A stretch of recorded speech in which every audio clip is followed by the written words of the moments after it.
Minute হলো? ঠিক আছে, ঠিক আছে।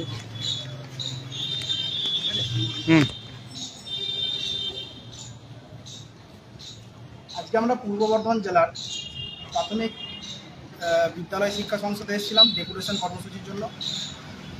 আমাদের পশ্চিমবঙ্গের 23টা জেলাতেই যেমন ডেপুটেশন কর্মসূচি হচ্ছে, যেরকম পূর্ব বর্ধমানেও আজকে এসেছিলাম, ডেপুটেশন গেলাম। আমরা এসেছিলাম, সকলেই এসেছিলাম। এবার হলো এখানে এখনো পর্যন্ত চেয়ারম্যান স্যার আসেননি। এবার এই অফিসে যিনি কর্মকর্তা আছেন, চেয়ারম্যান স্যারের সঙ্গে মানে যোগাযোগটা বেশি, ওনাকে আপাতত ডেপুটেশনটা দিয়েছি। চেয়ারম্যান স্যার 2:30 থেকে 3টে নাগাদ আসবেন, আমরা অপেক্ষা করবো। তবুও একবার যে ডেপুটেশন দিয়েছি আমরা রিসিভ করেছি, সেটা লাইভটা করা হচ্ছে, সেটা তার রিসিভ কপি।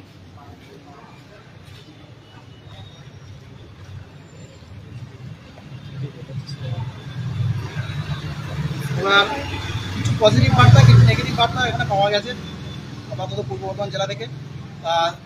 গিয়েছিলেন আমাদের এই মেয়েরা গিয়ে, তারা নিজেদের মুখে বলবেন। দিদি কিছু বলো, কি কি শুনলে ভিতরে গিয়ে? হ্যাঁ, আমরা গিয়েছিলাম, ওখানে মাননীয় অশোক স্যারের সঙ্গে আমাদের কথাবার্তা হলো এবং আমাদের যে 2022 ডেটে যা যা আছে সেগুলো আমরা তেনাকে জানালাম এবং তিনি আশ্বাস দিলেন যে আশা রাখা যায় যে ভোটের আগে হবে।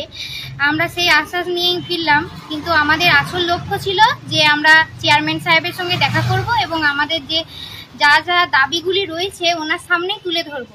তবে আমরা দুর্ভাগ্যবশত এখনো পর্যন্ত চেয়ারম্যান সাহেবের দেখা পাইনি। তবে আমরা এখনো পর্যন্ত ওয়েট করব, উনি কখন আসেন আমরা দেখব এবং ওনার সাথে কথা বলেই তবে আমরা যাব এবং আমাদের ডেপুটেশন অনুযায়ী যে যে দাবিগুলি রয়েছে অবশ্যই সেগুলি তুলে ধরবো এবং তার সাথে সাথে আমাদের মনের কিছু কথা, আমাদের আন্তরিক কথাগুলি আমাদের চেয়ারম্যান সাহেবকে অবশ্যই জানাবো এবং হ্যাঁ সেটা জানাবো। এবং আমাদের যে পরবর্তী আমাদের প্রথম কর্মসূচি যেন এখান থেকে এই ডিপিএসসি থেকেই শুরু হয় তার আমরা আশা রাখি। আমরা প্রত্যেকেই গিয়েছিলাম, আমার সিনিয়র দিদিরাও গিয়েছিল সাথে।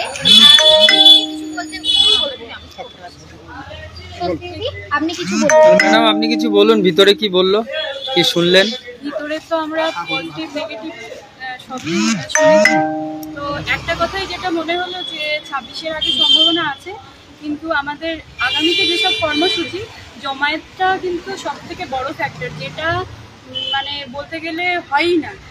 তো আমি বলবো যে আমাদের সামনে যে ধর্না আছে 16, 17, 18, তাতে আপনারা সবাই আসুন, আশা করছি ভালো কিছু। সবাই বললো একই কথা, এই কথাই হলো। তো দেখা যাক চেয়ারম্যান স্যার আসুক, ওনার সাথে দেখা করে উনি কি পজিটিভ বার্তা দেন সেই আশাতেই আমরা সবাই এখন ওয়েট করছি। এবার বার্তা হলো যে প্রত্যেকটা ডিপিএসসিতেই যখন আমরা যাচ্ছি প্রত্যেকটা জেলা থেকে, যেগুলো মানে মোটামুটি আনঅফিসিয়াল হলেও, যেটা নোটিফিকেশন আকারে পাবলিশ হয়তো হয়নি, কিন্তু আনঅফিসিয়াল হলেও কিন্তু ভ্যাকেন্সির সংখ্যা অনেক আছে। এবার সেই ভ্যাকেন্সিটা আমরা যতটা লড়াই করে আমরা আদায় করতে পারবো সেটা আমাদের লাভ। ব্যাপার হলো আমরা এত সংখ্যক টেট পাস রয়েছি, প্রায় 50,000-এর কাছাকাছি, মানে 50,000 কাছাকাছি বলতে 50,000 পেরিয়ে প্লাস। আমরা যখন কোনো আন্দোলন করছি, কোনো কর্মসূচি করছি, সেখানে 200 থেকে 300 জন উপস্থিত থাকছে। এইভাবে কিন্তু ভ্যাকেন্সি আনা যাবে না। আর 2022-এর সংখ্যাটা যেহেতু বেশি, তাই আমাদের বেশি সংখ্যক ভ্যাকেন্সি না থাকলে আমাদের নিয়োগের যে আমাদের দাবি, যে সবাই যাতে পূর্ণ প্রশিক্ষিত চাকরিটা পায়, সেই দাবিটা কিন্তু পূরণ হবে না। তাই বলবো, যত যাই হোক, মানে আমরা এটা বুঝতে পারছি যে বিভিন্ন জন বিভিন্ন জায়গায় হয়তো কাজে যুক্ত হয়ে আছেন, তবু একটা দিনের জন্য আপনারা যেন ওই কর্মসূচিগুলোতে আসবেন। আর আমাদের এই যে আগামীকাল সবাই জানতে পেরেছেন যে 16, 17, 18 মে আমাদের যে ধর্ণা কর্মসূচি হবে, সেখানে অবশ্যই আপনারা যুক্ত থাকবেন। বিগত দিন আমরা দেখেছি যে আমাদের 12টা থেকে 5টা পর্যন্ত যে একটা কর্মসূচি নেওয়া হয়েছিল, ধর্ণা কর্মসূচি, সেখানে বেকার মেলা করা হয়েছিল। সেই বেকার মেলাতে কিন্তু আমাদের অনেকটা প্রভাব পড়েছে। কেন পড়েছে? সেখানে ক্যান্ডিডেট সংখ্যক মোটামুটি ছিল, অনেকটাই ছিল, এবং সেই ধরনের একটা ইনোভেটিভ কিছু আইডিয়া, আমরা ইনোভেটিভ কিছু সিদ্ধান্ত সেখান থেকে নেব, যাতে আমাদের কথা, আমাদের ডিপিএসসি থেকে শুরু করে এপিসি ভবন থেকে শুরু করে সব জায়গায় মানে চলে যায় এবং আমাদের যে দাবিগুলো আছে সেই দাবিগুলো যেন পূরণ হয়। একটা কথা বলবো, আমরা দেখেছি যে বিভিন্ন জায়গায় এই চাকরি চলে যাওয়া, এই এটা হওয়া সেটা হওয়া এগুলো আছে, কিন্তু আমরা আজকে স্বচ্ছভাবে পাস করেছি, আমাদের হাতে বৈধ ওএমআর রয়েছে। তাই এই বৈধ ওএমআর যাতে আমরা কাজে লাগাতে পারি ভবিষ্যতে এবং সেই লড়াইটা যাতে আমরা সকলে মিলে করতে পারি, সেই জন্যই আমাদের এই আন্দোলনের ডাক দেওয়া হচ্ছে। এবং বিগত দিনে যতদিন না আমাদের এই সমস্ত দাবিগুলো পূরণ হবে এই আন্দোলন চলবে। আমাদের যতদিন না আমরা যোগ্যতার ভিত্তিতে মেধার ভিত্তিতে স্কুলে যাচ্ছি, নিজেদের অধিকার ছিনিয়ে আনতে পারছি, ততদিন আমাদের এই আন্দোলন চলবে।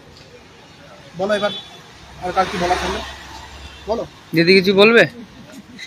বলো অনেক দূর থেকে। এটুকুই বলবো যে তোমরা সকলে প্লিজ আন্দোলনে এসো, তার কারণ তোমরা যখন সকলে স্বচ্ছভাবে পাস করেছো তখন কেন তোমরা আন্দোলনে আসছো না? যত শীঘ্র আমাদের নোটিফিকেশনটা আসে সেটা তো সবার জন্যই ভালো হবে।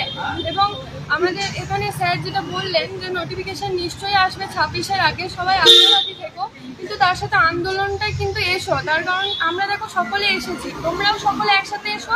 আন্দোলনটা যত বৃহত্তর হবে আমাদের নোটিফিকেশনটা ততই শীঘ্র আসবে। বলবে দাদা কিছু?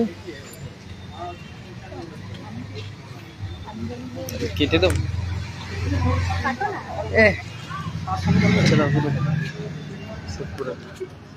আর বলবো না।